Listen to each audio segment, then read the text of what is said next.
எல்லாரும் எப்படி சந்தோஷமாக இருப்பது, சந்தோஷமாக ஆடி பாடிவிட்டு பல ஆலயங்கள் செல்வது, அம்மனை தரிசிப்பது வழக்கம். ஆதலால் இன்றும் நான் ஒரு ஆடி பாடிவிட்டு அதுவும் தெரிகிறது அம்மனுடைய ஆலயம் அங்கு சென்று அம்மனை தரிசித்துவிட்டு பிறகு எப்படி தெரியுமா? நீயே தான் எனக்கு மனவாட்டி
சேர்ந்தே இருக்க வேண்டும். அப்படியா? தெரியவில்லையா?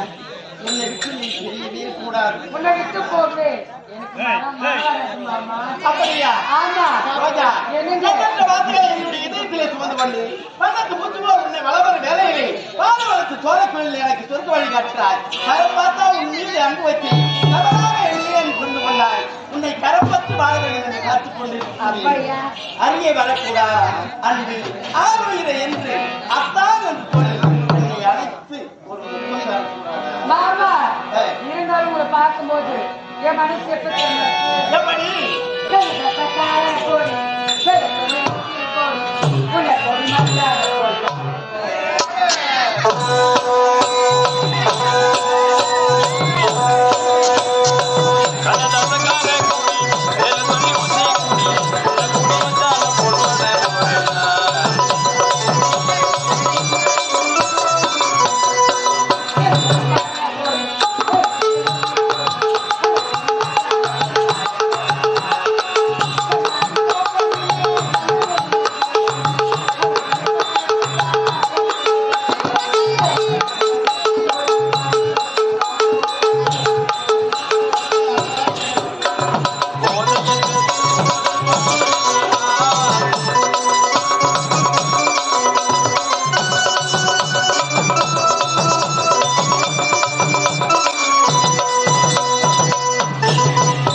எத்தனையோ ஆலயங்கள் சென்றோம். ஆமா.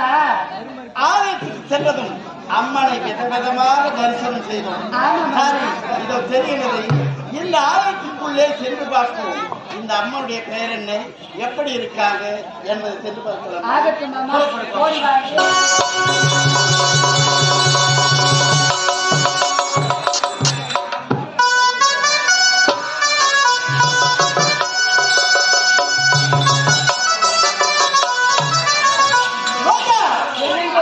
வந்துவிட்டோம்.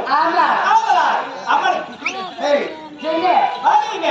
பார்த்தாயா, எத்தனை ஆலயம் சென்றோம், அம்மனை தரிசித்தோம். ஒரு ஊருக்காக சென்றோம். ஒரு விதமான பேர் இருந்தது. இந்த ஊரிலே இந்த ஆலயம் இருக்கிறது. இந்த அம்மனும் கருமை நிறமாக காட்சி அளிக்கின்றார். இதனுடைய ஆச்சரியம் என்னவென்றே தெரியாதா? உனக்கு புரியவில்லையா? இதோ எழுதியிருக்கேன், இதை படித்தாதானே நன்றாக புரிந்து கொள்ளலாம். அப்படியா? ஆமா, இதன் விளக்கத்தை உன்னிடத்தில் நான் சொல்கின்றேன். ரோஜா, இந்த அம்மன் பிறந்ததோ வெள்ளிக்கிழமை. ஆதலால் கருமையாக இருக்கின்றார் கருமாரி அம்மன். கனகபுரி நாடு என்று ஒரு நாடு. அந்த கனகபுரி நாட்டை கனக மன்னன் சீரும் சிறப்போடு ஆட்சி புரிந்து வந்தார். அப்படி அவர் ஆட்சி புரிந்து வரும் வேளையில் அன்பர்